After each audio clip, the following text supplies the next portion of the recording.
Hello and welcome to the Curiosity and Consciousness podcast with me, Karen Maloney. I am your host, and the intention of this podcast is to help us open our minds, get curious about ourselves, and to raise our vibration and consciousness levels. Through these conversations, we hope that you will go on an inward journey to discover the truth of who you are and to become aware of your own energy and vibration. We have the power to consciously create our lives, but we need to wake up to this fact before we can begin the process and learn the key of self-responsibility. Check out the podcast on iTunes, Spotify, Stitcher, Acast, Castbox, or whatever platform you listen on, and please like, subscribe, and share the podcast. Leave a review, leave a rating, as this will help it to reach more people.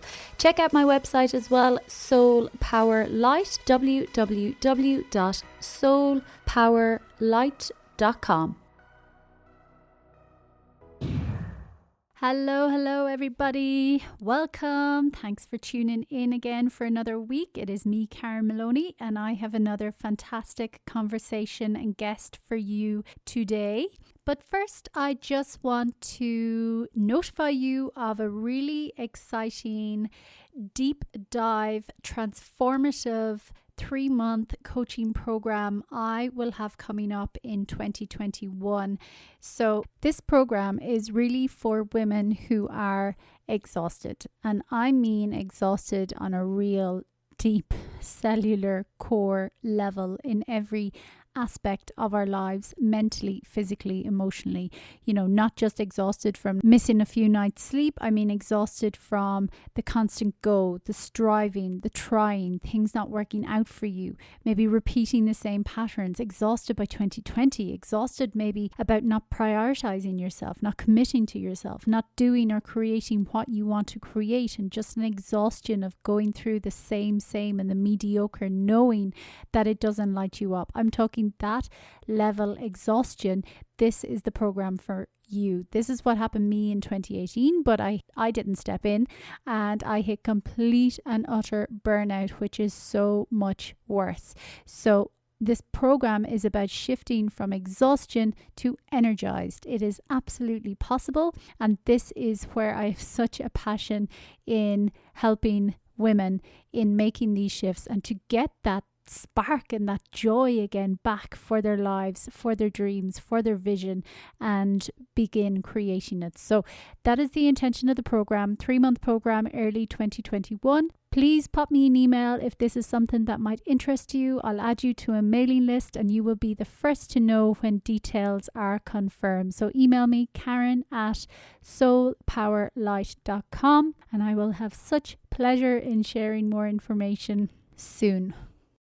But back to today's guest, and her name is Dion Johnson. And Dion is known as the Womanologist. She's a multi-award winning women's champion with diversity, inclusion, and authentic feminine influence at the heart of her work. Dion is an international strategic ally and master coach to women in senior leadership whose clients include chief executives, directors, and heads of departments across industries. She knows that when these women truly thrive, so do boards, organizations, industries, and ultimately our world. Dion uses her powerful insights as a Black, Christian, facially different woman to challenge and change inner narratives about what it means to be a credible influencer in today's fast-changing business marketplace. Her recently published Hay House book, Influential Woman, was written for the successful woman who feels too small to dismantle the patriarchal systems. But this book has the power to spark a spiritual revolution that will change the way we lead and do business. This is such a powerful and fascinating conversation with Dion, who talks about her work as a coach and a mentor, and she really describes herself as an identity doctor or a healer of self-perception. And I love the language she uses, womanity and as the womanologist. And it is about helping women to open up to their inner woman and how it is needed now more than ever, especially in high leadership and in the marketplace that Dion is very much focused on working on. She talks about the divine distinction and the divine success plan to help us all be in harmony and success. She also talks about the struggles and the inner conflict and the wars she had going on within herself and as a result within her life. And she felt that she was fundamentally disqualified from having a place in high level leadership. But she talks about an experience that happened to her and all the learnings and how she has helped reintegrate all these aspects of herself in order to connect to the greatness that is within her, which is also within us all as well. So there is so much information to take from this conversation, and really Dion's focus is on really helping to see women ascend and to rise in the marketplace. And she believes that women are here to change the world. And that's not anything to do with forgetting about men. But again, it comes back to that divine distinction between the masculine and feminine, and each of us working to our strengths to help that overall harmony and success.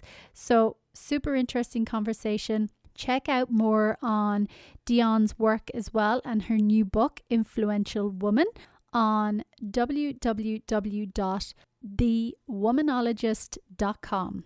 That's WOMANOLOGIST.com. And as always, I will have all direct links to Dion's work on the show notes on my website, soulpowerlight.com.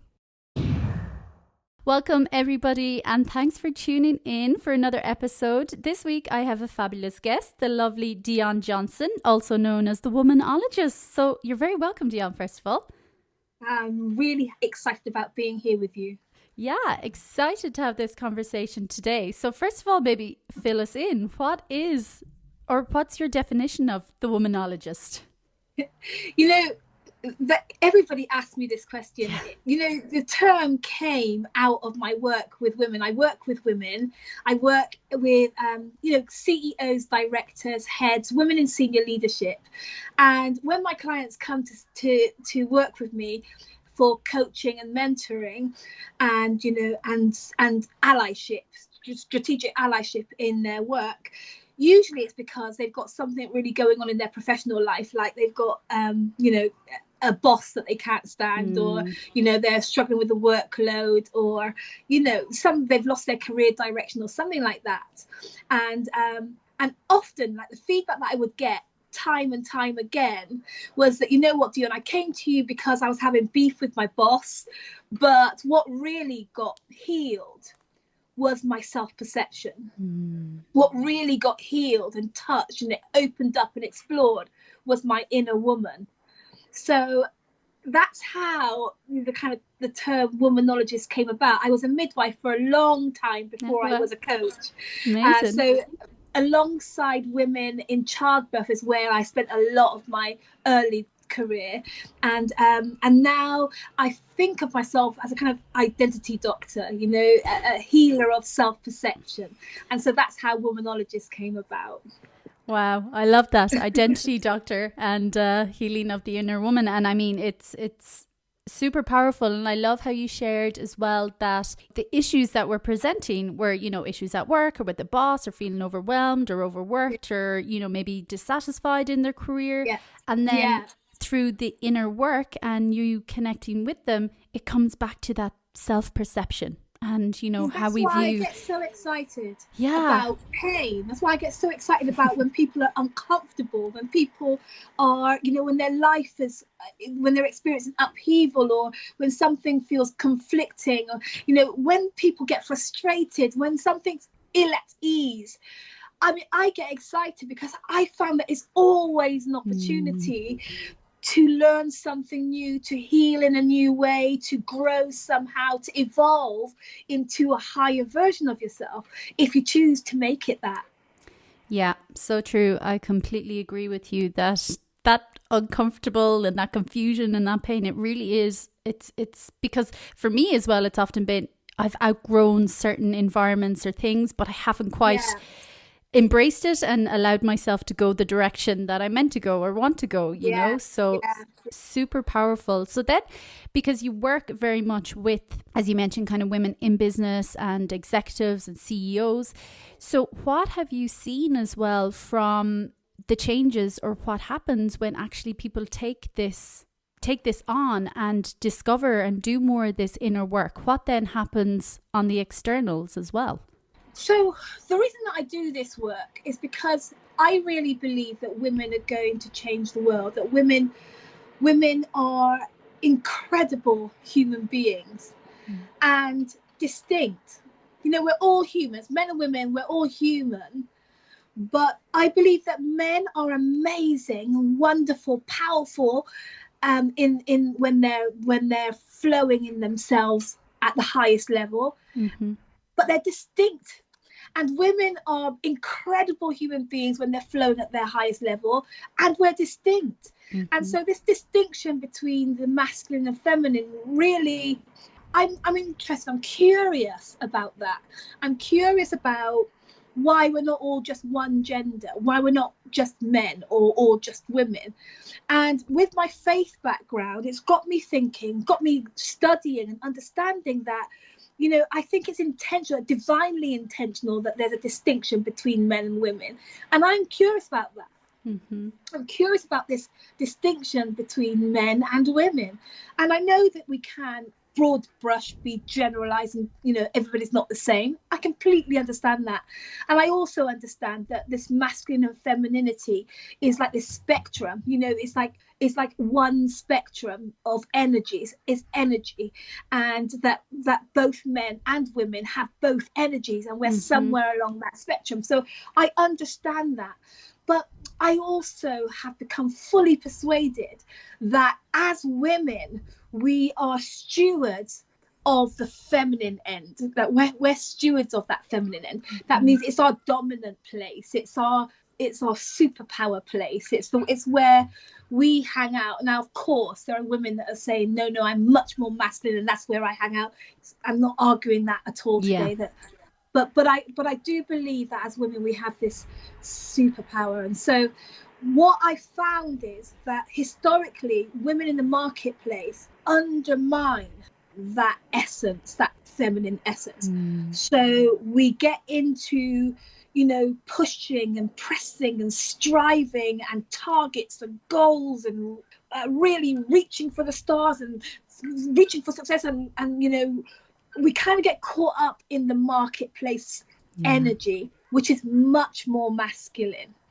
And so when we forsake our feminine selves to compete and to strive and to push and to press and to win in the marketplace, oftentimes it begins to create symptoms in our being. Oftentimes we get sick, we burn out, we suffer with huge imposter syndrome, you know, we struggle with all of these things. And what I found is that when people come, they're usually ailing from something around being out of alignment with who they are in many ways, in their personality, their values, their belief systems, but also out of alignment with who they are as women, out of alignment with their feminine energy.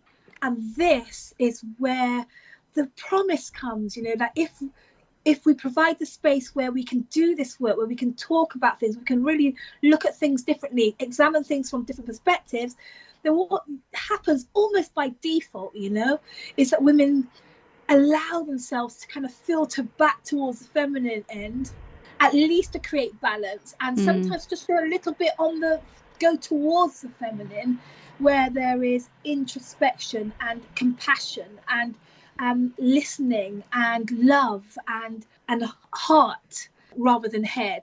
You know, just moving back to that is often enough to really start to reverse some of these symptoms that we find ourselves suffering with in the push and the press of the marketplace.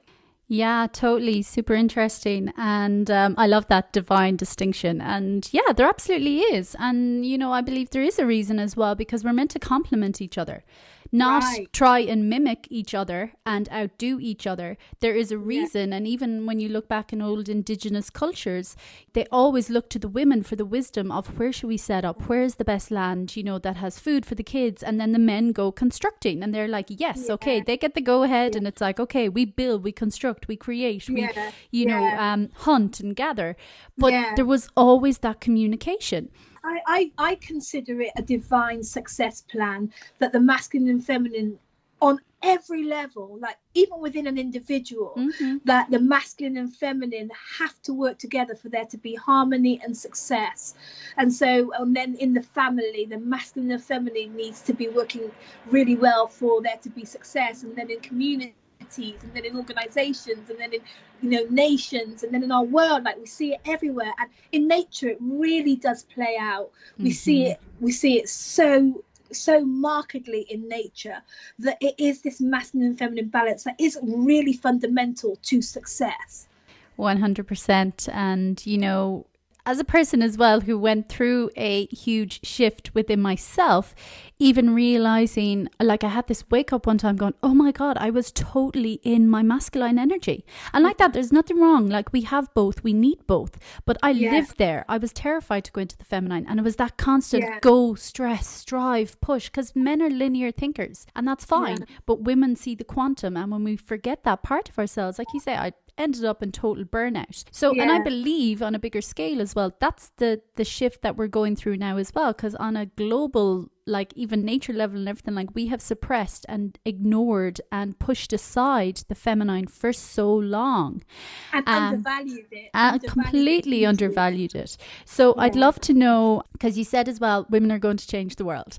And again, for me, it's not about the individuals per se as well, but again, it's that honoring, that seeing again, that allowance of the feminine. So I'd love to know how you see that happening, or how you would love to envision it happening, and within corporates as well, because obviously that's a very masculine dominated space still. Yes, there are shifts, but how do you see it possibly needing to change?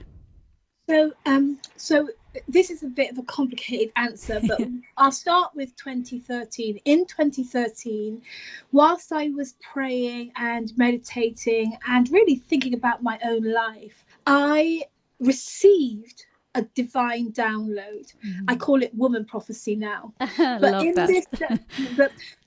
this download, I wrote about it in my book, but in this divine download, I was instructed, I think that's a good word, I was instructed that it's time for preparation, that womanity was really needed because the marketplace wasn't functioning well, and that God was hearing the cries of the people who were struggling and suffering at the hand of an unequal, unjust marketplace that wasn't functioning for the greater good, that was, were stacked in favor of the winners and stacked really firmly against those people who were on the margins and disenfranchised. So I was hearing and receiving instruction that I was to be preparing for for a suddenly season where the marketplace would wake up to the need for something new, and that something new was going to be womanity. It was going to be feminine, and that we needed to get ready. Well, I thought it was just for me, that word, back then. And I started to get ready. I started to, it was really, there were some really specific instructions for me in that. And I was getting ready. And part of that process was about writing the book. So I started to write the book, and I really couldn't make it work without this inequality piece. It just kept trying to vie for this central position. So I knew that I needed to write about inequality, and I knew that something was pressing me to explore how the marketplace was working against so many people. It was unfairly stacked against people. And I didn't know why this theme kept coming up. And then we hit COVID. And then COVID hit. And what we see in COVID-19 is we see really really plainly for all of us to see. We see in the interconnectedness of us all. We are all so very interconnected. Like, we can see this now in a way that I don't think we really saw it before. Before COVID, before the pandemic. We are so, it's no longer okay to talk about, to ignore that it's happening to them over there, because what we've seen in COVID-19 is that if it's happening to them over there, it's only a matter of time before it's happening to you over here. You know, that we're connected, and we saw that very loud in COVID-19 in the pandemic. But the other thing that we saw really loudly in the pandemic, and how it's all panning out, is inequality. It's sort of, it's now, it's mainline, it's headline news, it's mainstream. Everyone can't deny that we can see inequality, and that the marketplace is this unfair place that is not working for so many people. And so my prophecy just began to play out before my eyes. I begin to see that this shift, and everyone's scratching their heads thinking, what's the new normal going to look like? You know, are we going to go back to business as usual? What needs to change? How are we going to change it? How are we going to deal with some of these very big, prolific problems? And now it's almost like, I say, the stage has been set for humanity. It's like there's this like door swung open, and we now realize that we've got to love each other more. Like, we now realize that we've got to understand our interconnected nature.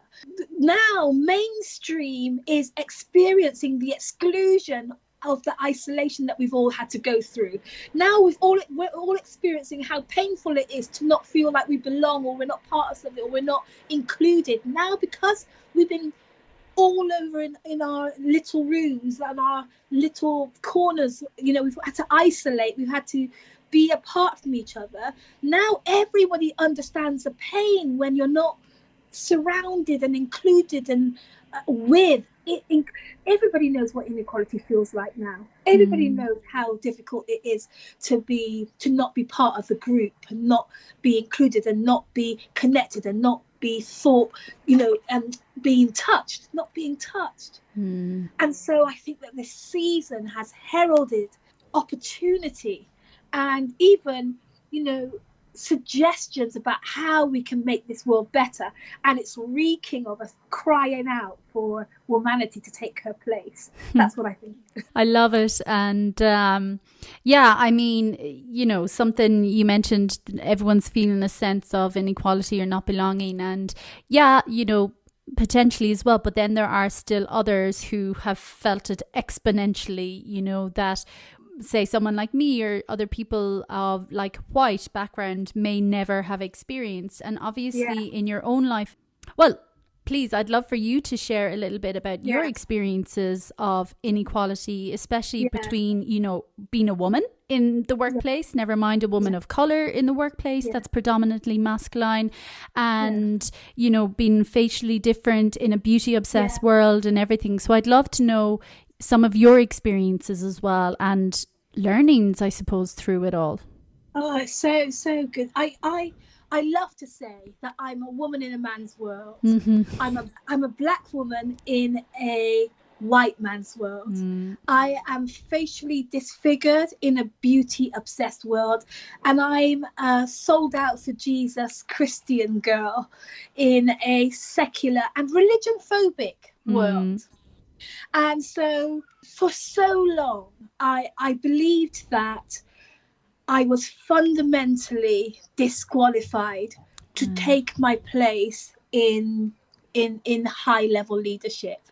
I felt like, I wasn't ever going to really be seen as important or credible enough to contribute to shifting of policies and the way that things run in the marketplace and in our world.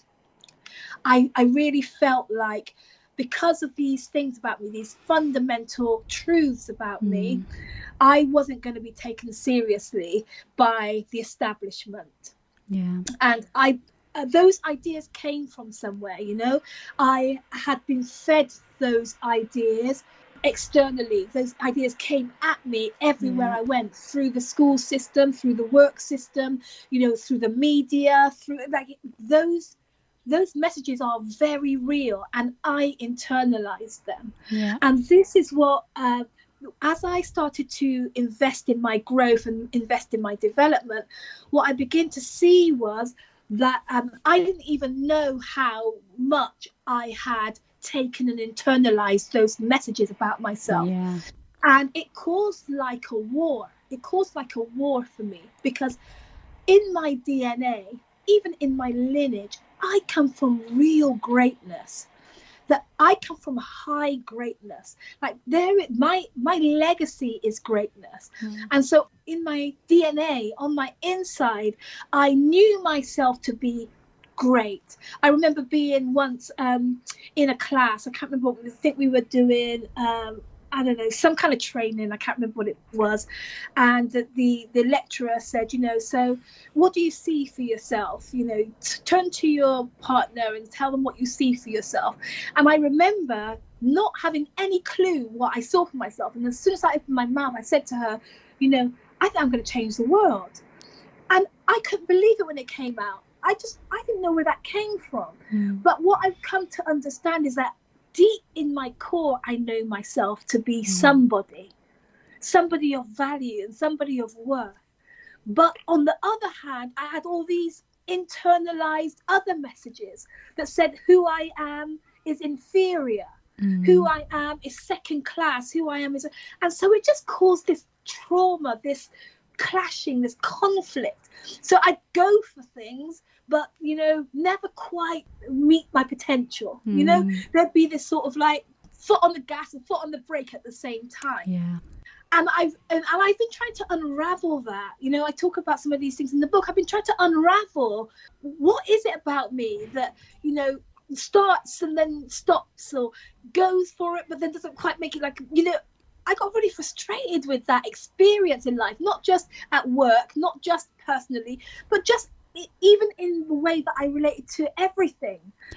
Just this not quite being able to create the kind of greatness results that I felt that I was capable of on the inside, and not really believing it, and then believing it wholly. Like, you just, all these dichotomies and oxymorons and things that just not adding up, Yeah.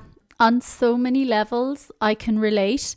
Obviously, there's specific messages you were getting as well from media and education and everything, but that's it. Like, the collective unconscious and these subliminal messages that we pick up that are literally programmed into us from a young age, unknowingly. Yeah. Like, as I say, I was so blind, to things that were so obvious.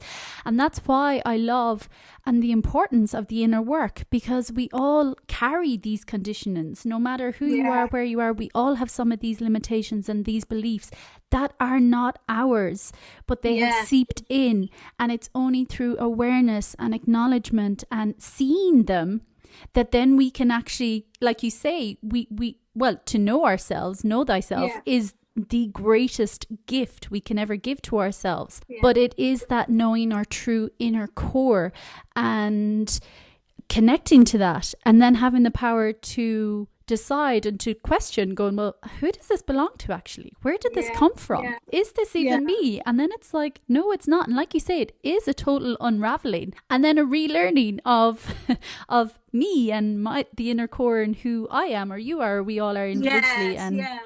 I call it the great unlearning. Yeah, it totally is. I remember when I first had an encounter. I say God. I don't know. Do you say God?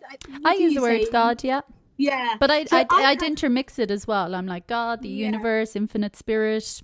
Right. So I remember when I first had this encounter with the divine, and my life was just so messy, and it was high symptoms of this clashing and conflict of knowing I'm great and knowing I'm nowhere near inferior, knowing I'm great and knowing I'm inferior at the same time, clashing on the inside of me, causing mayhem in my life.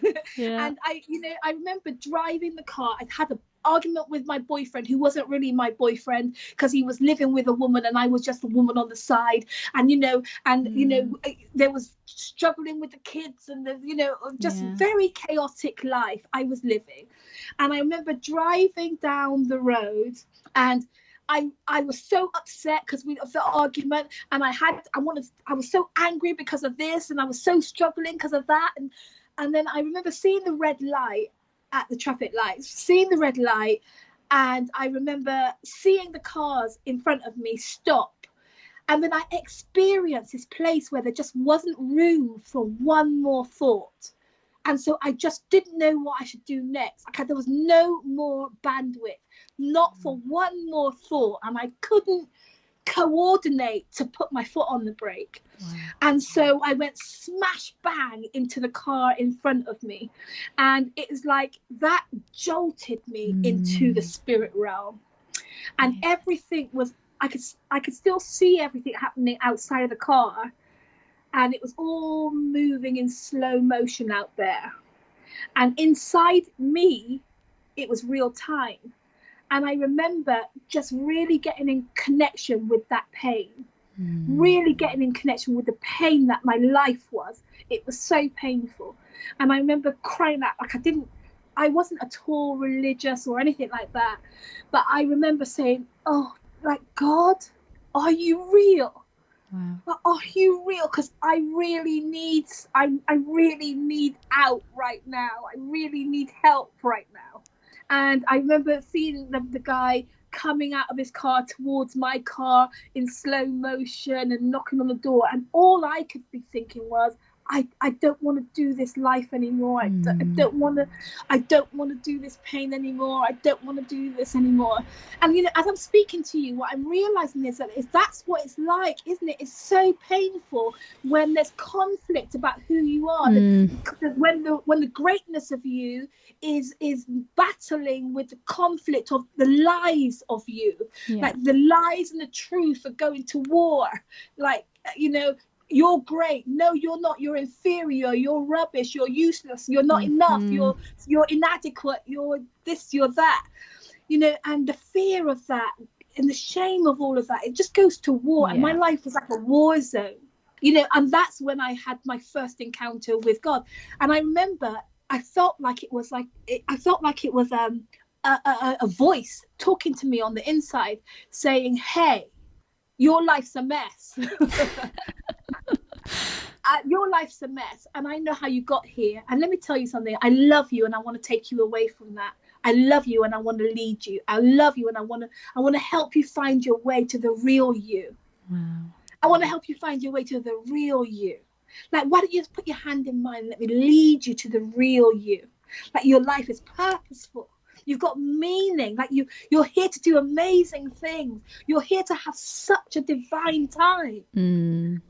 But you're going the wrong way. You're trying to be everything they said and trying to be like this for them over there and trying to please those ones and meet that expectation. Like, you're enough. You're enough. And this voice was real to me. And, I'm excited about telling you because I realized that was the beginning of me really coming into the curiosity of, well, who am I then? Yeah. Who am I then? And I'm still on that journey, still discovering things about myself. But it's a really glorious journey, and I've realised that it's the best thing it's the best gift that we can give to the world is to find this truth and to use that truth to fight what I call the BFDLs, the big fat dirty lies. Love that.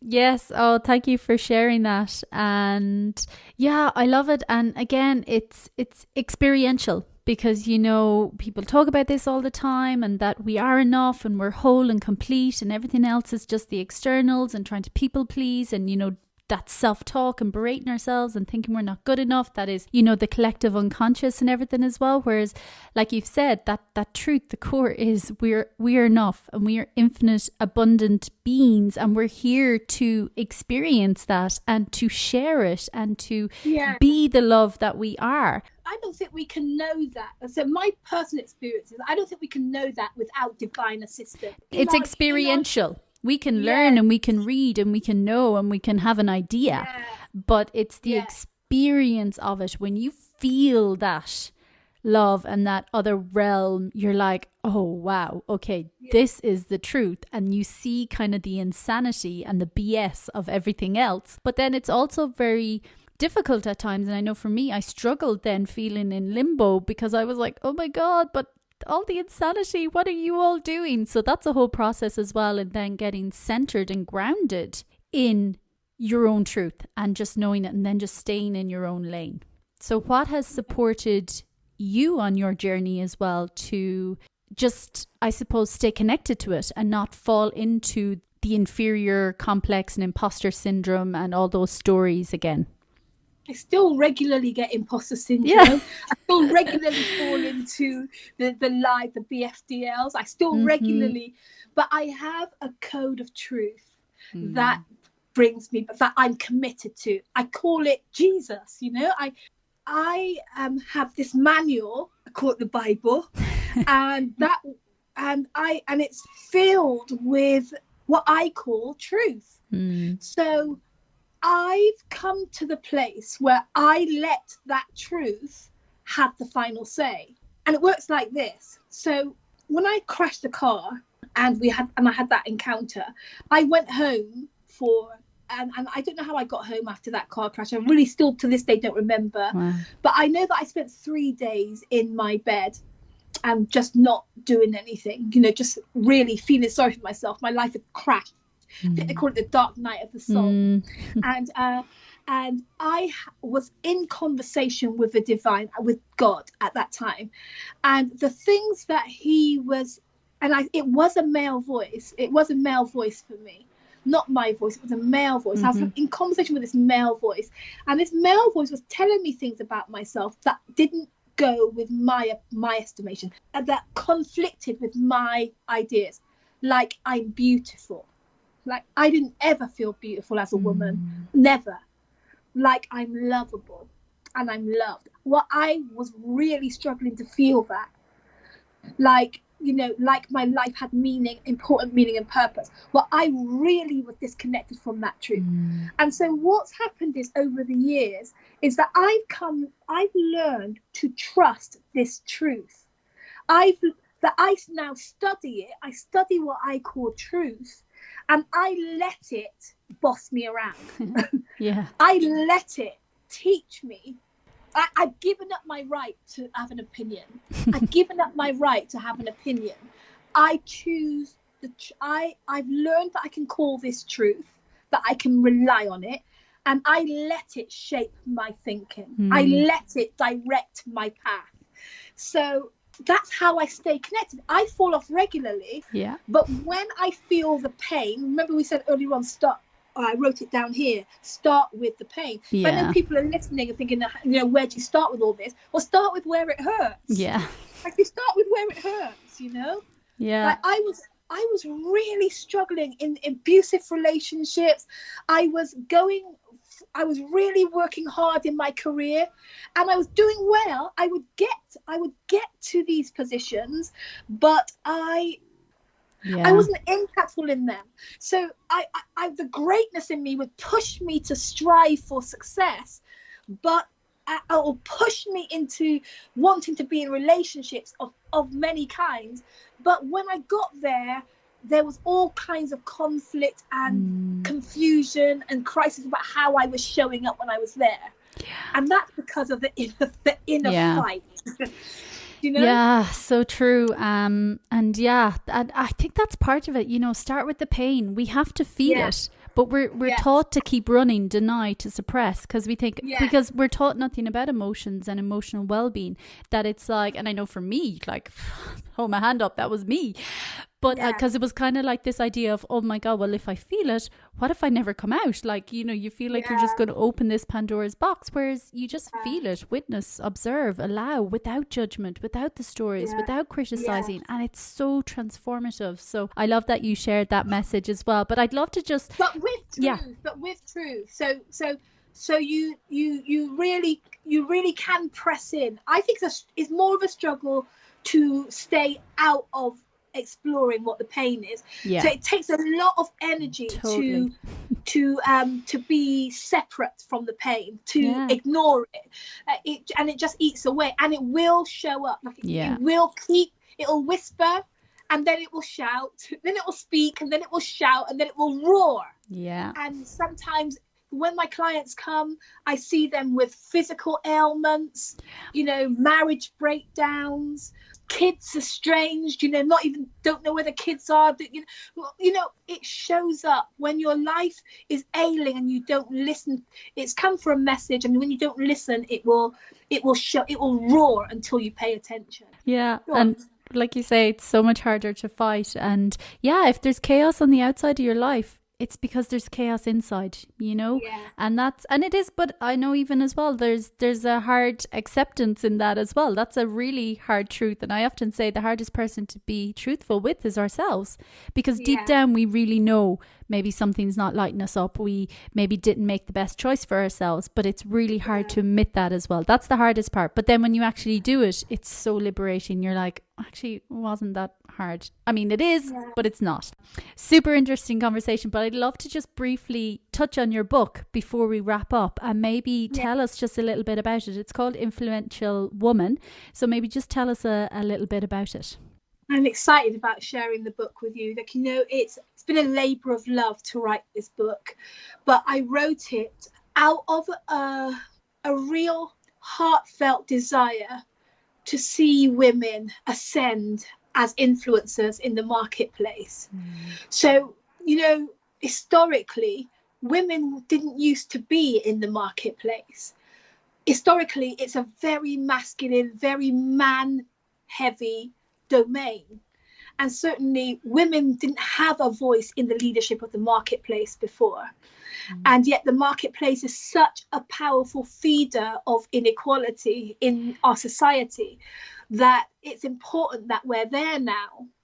But now that we're there, I think that what I'm seeing with my clients is that their experience is that they've achieved the position, but they're struggling to challenge the system. So they're there, and in their heart, they know that it's unfair and unequal and unjust and exclusive, and they care about the impact that the industry is having on society.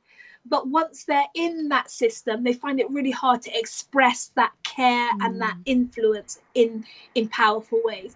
So that we have women who are in the room, but not really influencing anything, any shift in the way that it's handling.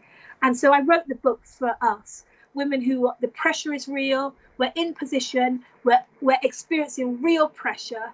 And yet we want to change the world. We want to change our industry. We want to change our organization in the way that it's impacting the world. And so I wrote the book for us. I present 7 habits in the book, and those 7 habits are what I found really helped me to, by default, do this work that we've been talking about today and become more influential by default.